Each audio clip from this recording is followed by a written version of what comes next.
In PlayStation. 1985, you could turn on your living room lamp by clapping your hands. 2 years after that, almost a quarter of every mattress sold in the United States was made of vinyl and filled with water. Damn. I had a water bed when I was 13.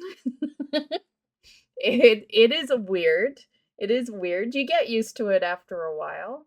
But yeah, I always worried because I would do my homework on my bed. And yeah, I always worried I was gonna like, drop the pen and it would poke a hole or something. Yeah. It never happened, I was safe, but yeah. By the late 1980s, walking into the average kitchen meant being greeted by a white goose with a blue ribbon around its neck. This was the 1980s, a decade that loved a trend, embraced novelty, and committed to looks the rest of us would later spend years undoing. Some were everywhere, a few were genuinely strange, and almost none of us thought any And of it was some come unusual at the back. time. At the height of the waterbed craze in 1987, nearly 1 in 4 mattresses To be fair, I didn't think the waterbed phase ended. You mean no one has a waterbed anymore? Like, back then, back in well, I had one in the 90s because, like I said, I was 13 and, 13-year-olds did not have water beds back then. I was a spoiled princess, I guess we'll say. Like, I didn't feel like I was back then, but thinking back on it now, I was because water beds were things adults had. Yeah, they weren't things that kids had. Kids had like bunk beds or regular beds, and yeah, because water beds were pretty pricey, fancy, dangerous.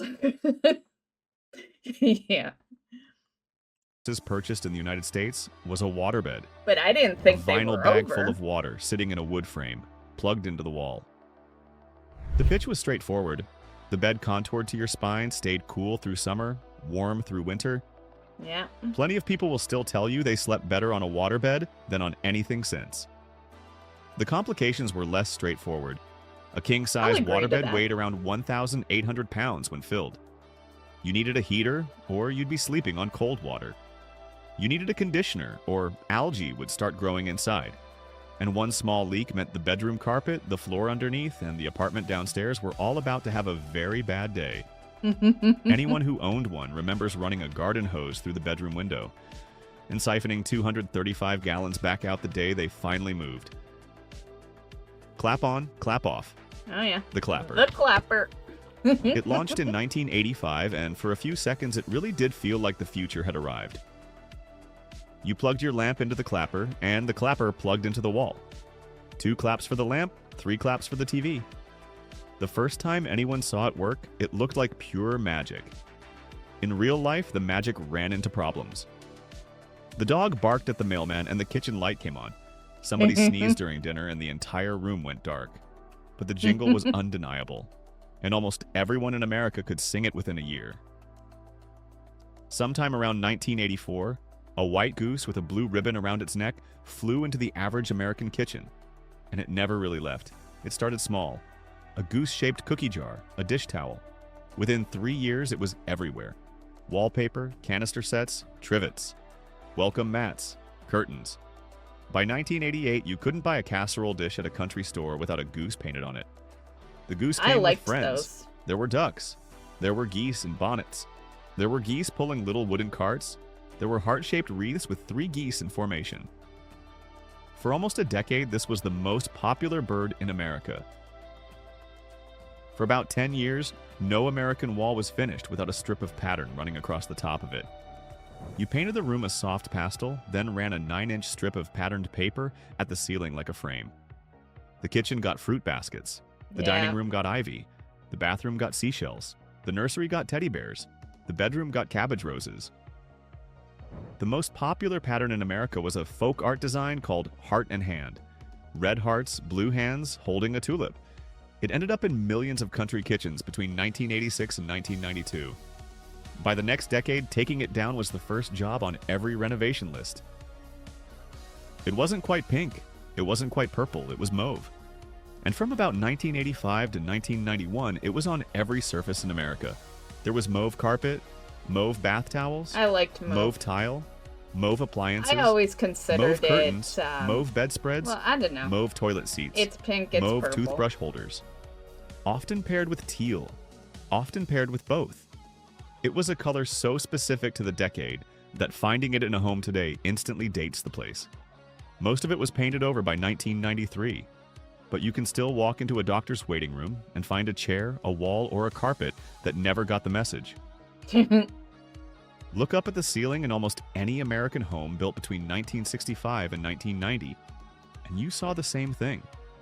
A bumpy white surface that someone once decided looked like cottage cheese. Contractors used popcorn texture for 3 reasons. It went up fast, it was inexpensive, and it covered every imperfection in the drywall behind it. I always liked The look premium of it. versions had glitter mixed in, so the ceiling sparkled when the lamp came on at night. What the texture also did, which nobody was selling, was trap dust, kitchen grease, and a steady decade of cigarette smoke from a time when people still smoked indoors. Anyone who has tried to remove one understands the cost. I like White dust ends how he says from a time when people still smoked indoors. Apparently my family was really bad then because I don't remember a time when they ever smoked outdoors. Like, yeah, I always remember a time when people were smoking inside. Yeah. up in every drawer, every shelf, every air vent in the house. The ceiling that took 20 minutes to spray takes 3 weekends to scrape down. If something here is bringing back memories, drop it in the comments. And hit subscribe so you don't miss the next one. You could have gone so Walk far into a with that. 1980s den, a finished basement, okay, or a you rec keep room, going. Okay. and you walked into a wall of wood. Or what looked like wood. We got this in the bathroom. It's a pain in the ass because you gotta just dust it. You gotta just dust it. If you put like a wet cloth on it, your cloth will be like brown in seconds. Yeah, it's pain in the butt. Faux wood paneling came in 3/4-inch sheets, 4 feet wide, 8 feet tall, and colors with names like honey pine and dark walnut. It was nailed up over drywall, over concrete blocks, over old plaster. Cheap, fast, warm-looking. The trick was that most of it wasn't actually wood. It was vinyl printed to look like wood, glued onto particle board. The grain was a photograph. If you looked closely, you could sometimes see the same knot repeating itself across the room. Whole generations of American homes had walls that were technically a picture of a tree. I like the Walk wood into walls. a 1980s bathroom and the You know, first like thing the you wood encountered look. was the toilet. Wearing an outfit.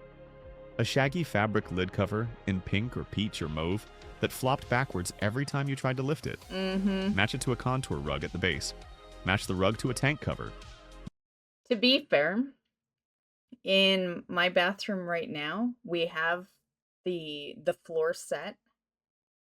So I still use that.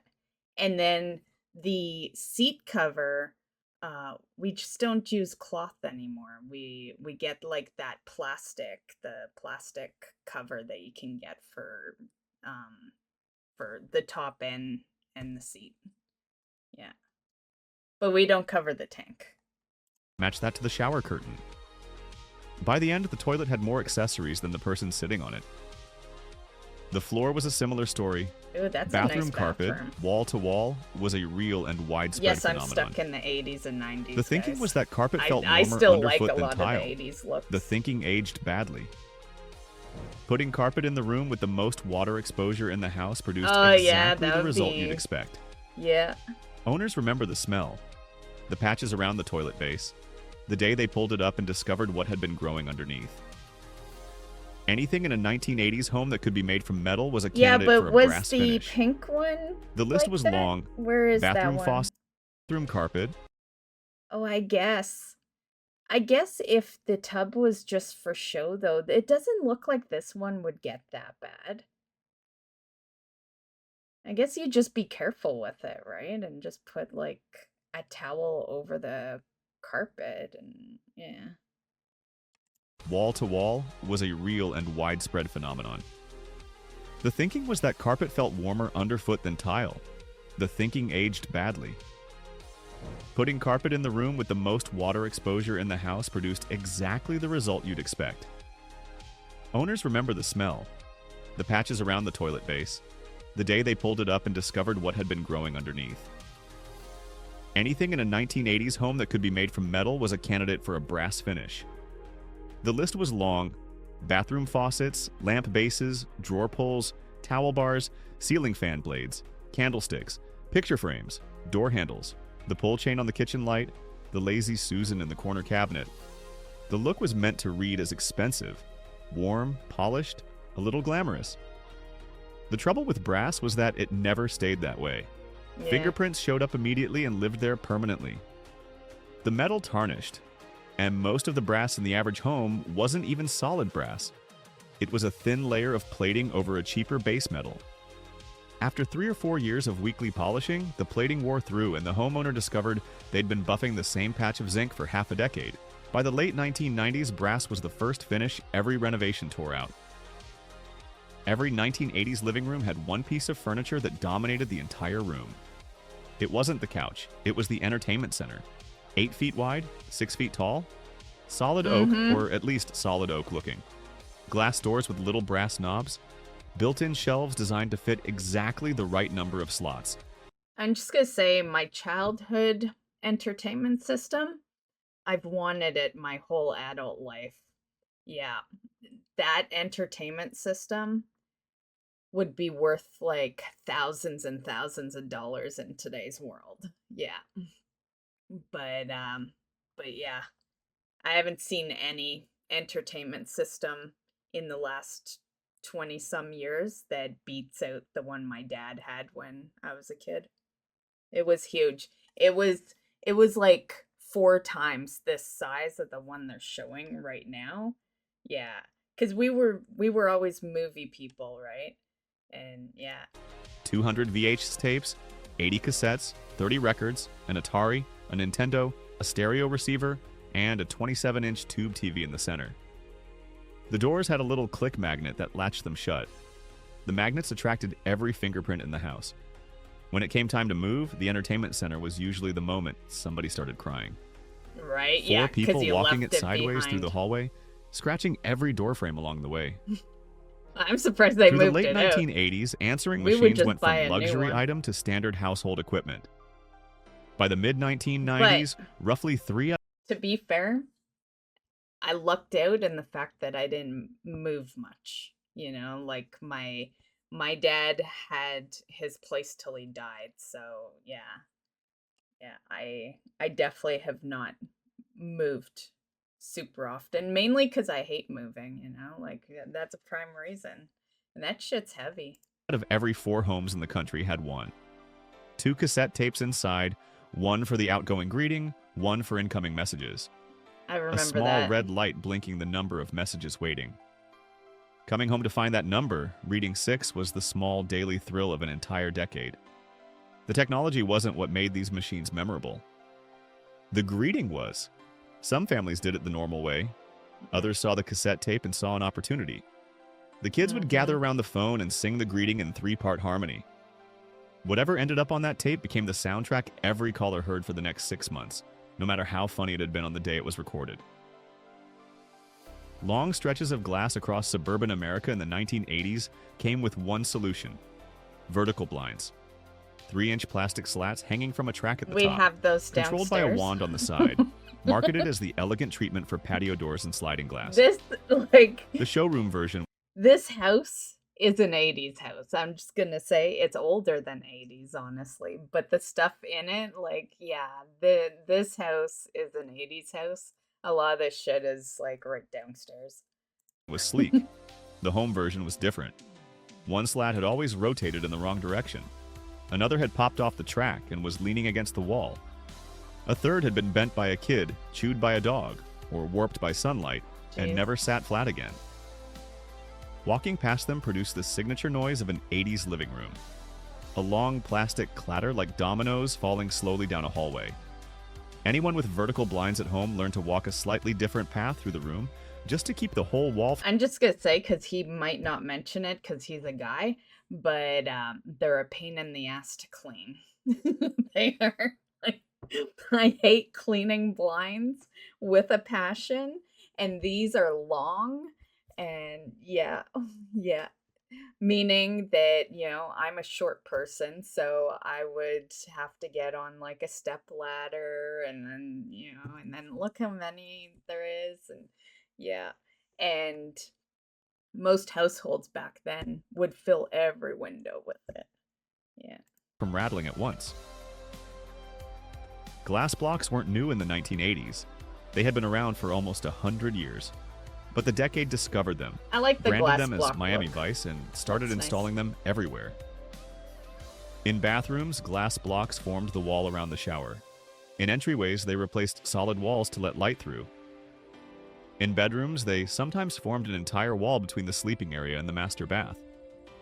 The pitch was that the blocks were modern and architectural. In practice, everything behind a glass block wall looked blurred, underwater, like a memory you couldn't quite focus on. Showering behind one was fine. Looking through one at someone in the next room was an experience. Tell me in the comments, which one of these did your house have? All I of read them. everyone. Somewhere between 1965 and 1985, somebody decided that gathered seating needed to be at a different elevation than the rest of the house. And for 20 years, millions of American homes were built with sunken living rooms. You walked in the front door, There's took still 2 carpeted those to steps this down, day. and you were in the conversation pit. The carpet was usually shag and rust. I'm just gonna say, I always loved this. We had something like this in the basement, and yeah, it was nice. Yeah, I liked it. We didn't have that many pillows though, Yeah, my family was never like, you know, pillow fanatics like that, but Or harvest gold, or by the 1980s, a sea of mauve. it's like how you The get sit on architectural them. idea was that the lower floor created intimacy. The reality was that people tripped on the steps. Toys disappeared down them.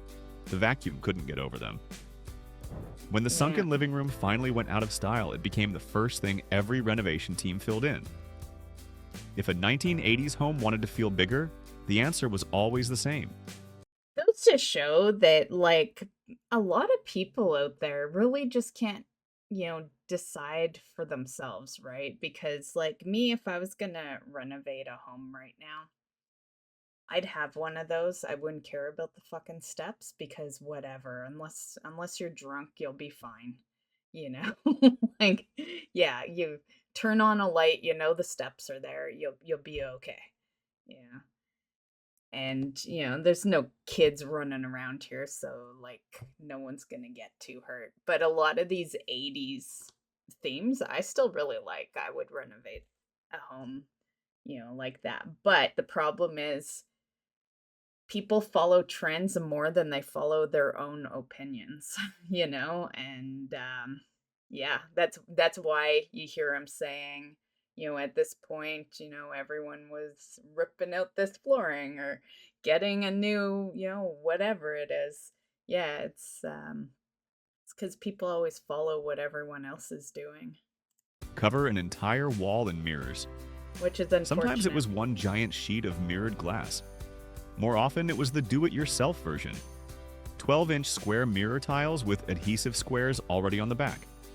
You peeled the paper, pressed the tile against the wall, and lined up the next one. By the end of the afternoon, you had a wall of mirrors slightly crooked, with thin grout lines between I every do tile. remember this. I was a kid, so I didn't have to like put it together. But how I remember that it was that kind of glass is one came off one time and I recognized that backing. Yeah. So yeah, which means that we had this in the house. Some had silver veins, some had gold flecks. When the time came to take them down, half the drywall came off with the tiles. There are houses today still living with mirror tile glue residue under their wallpaper, and the homeowners don't even know it. In countless American homes, the good living room couch lived its entire life under a fitted clear vinyl cover. White piping along the I'd love to do renovations on this home. The only problem is it's so old, we'd have to like rip out the floors and like it would cost so much fucking money. Yeah, because there'd be so much pre stuff. we'd have to do. Seams cut to the cushions. The intention was to keep the upholstery underneath in original condition for as long as possible. Sitting on it was an experience. Bare legs adhered to the vinyl in summer within seconds. Standing up came with a long, peeling sound. Every shift in position came with a fresh squeak. Here's the funny part of the story. I think the funniest part, and I don't know, maybe he'll mention something along the lines, but I think the funniest part is that back in the day, people just thought, okay, this will protect the furniture, we won't have to vacuum it as much or whatever. But nowadays, you see someone with plastic on their sofa, you run the fuck out of that house. Like that is Dexter living there, Like, and he's gonna murder your ass. That's why there's plastic on the fucking furniture. But back in the day, no one thought along those lines, right? Like, that wasn't really a thought. A lot of those couches still exist. Pull up the plastic, and the upholstery underneath looks like the day it left the showroom. 40 years of preservation, perfectly intact. Because nobody ever sat on it. The plastic worked. Everything else was the price.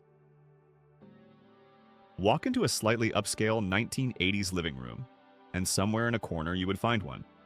A white plaster column, 4 feet tall, in the shape of a fluted Greek pillar. Always by a On fireplace. top sat a vase of dried flowers, or a fake silk plant, or sometimes a marble bust of a Roman senator nobody could name. God, I hate fake The plants. implication was that the living room was the foyer of a small palazzo, a place where philosophers might gather. The fact that the column was hollow, weighed 8 pounds, and could be ordered from a J.C. Penney catalog for $39.99 was beside the point. By the mid-1990s, most of them were quietly walked out to the garage. Some of them are still there. In 1982, a small terracotta ram coated in chia seeds went on sale for the first time, and one of the most unlikely product success stories of the decade was born. The process was simple. I've always known about the chia pet, but I never had one in my house. Yeah. But I know the word, Yeah. Soak the figurine overnight. Mix the chia seeds into a green paste and smear them into the grooves on the pottery. Place it on a sunny windowsill. Within a week, sprouts pushed through and the bare clay animal slowly developed a coat of green fuzz that was meant to read as fur. Some came in evenly. Others grew thick on one side and almost nothing on the other. After the ram came turtles, frogs, kittens, puppies, and pigs. By the late 1980s, every drugstore had a stack of them in the holiday display, and the jingle from the commercial, a chia, was wedged permanently into the head of an entire generation. Few products from the 1980s have a stranger backstory than the Ginsu knife. The product itself was made in Fremont, Ohio, by a company that had been producing kitchen cutlery for decades. I think they still exist because my friend Mark got like a knife set for I think it was his 10th year at his job, and I'm so sure it was a Ginsu. But this is 80s stuff. Like that shit don't exist. I must be wrong. The brand name, however, was completely fabricated. 2 ad executives in Rhode Island invented the word Jinsu because it sounded vaguely Japanese and Japan was selling. The commercials are unforgettable. A man in a white karate uniform splits a wooden board with his hand, then attempts the same trick on a tomato and produces pulp. Cut to the knife slicing through a tin can, then a leather shoe, then a garden hose, then a tomato paper thin. But wait, there's more. Between 1978 and the mid-1980s, that one commercial format moved more than $50 million worth of knives. The blade was perfectly fine. The advertising was the breakthrough. Every late-night cable channel that came after still owes the Ginsu a small royalty.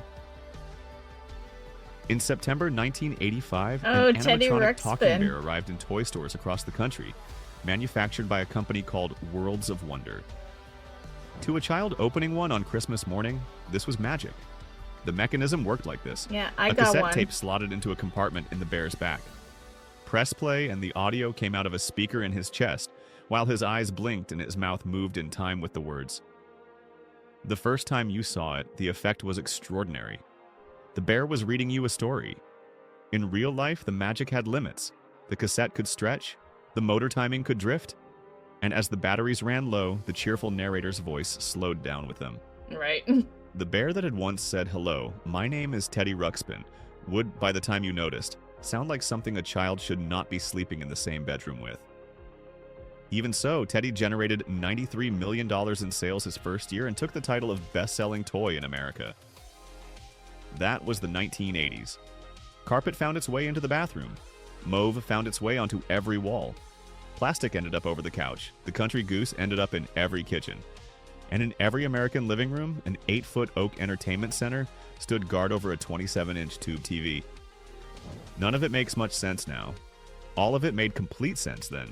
I'm just gonna say the 80s were kick-ass. Same with the 90s. Like, I always said that because I'm from the 80s and 90s. But I think it's proven that even if you weren't from it, you realize how kick-ass it was because all the videos are about the 80s and 90s. Like, how come we don't see any videos of the 50s or the 60s or the 70s? No, everything's 80s music, 80s movies, 80s lifestyle, 80s TV shows, 80s fashion, yeah. So it wasn't always in my head. Because sometimes you have to wonder, everyone thinks that their generation was just the best, right? Because your best memories are from your childhood and, stuff like that. But no, that wasn't just all because I thought my generation was the best. That's because my generation is the fucking best. Or else there'd be other generations being reminisced, right? Not the one from like 40 to 50 years ago. Maybe that is what made the decade what it was. The 1980s was the last era that wasn't afraid to commit to a look, even when the look was indefensible. If anything in this video brought a memory back, leave it in the comments.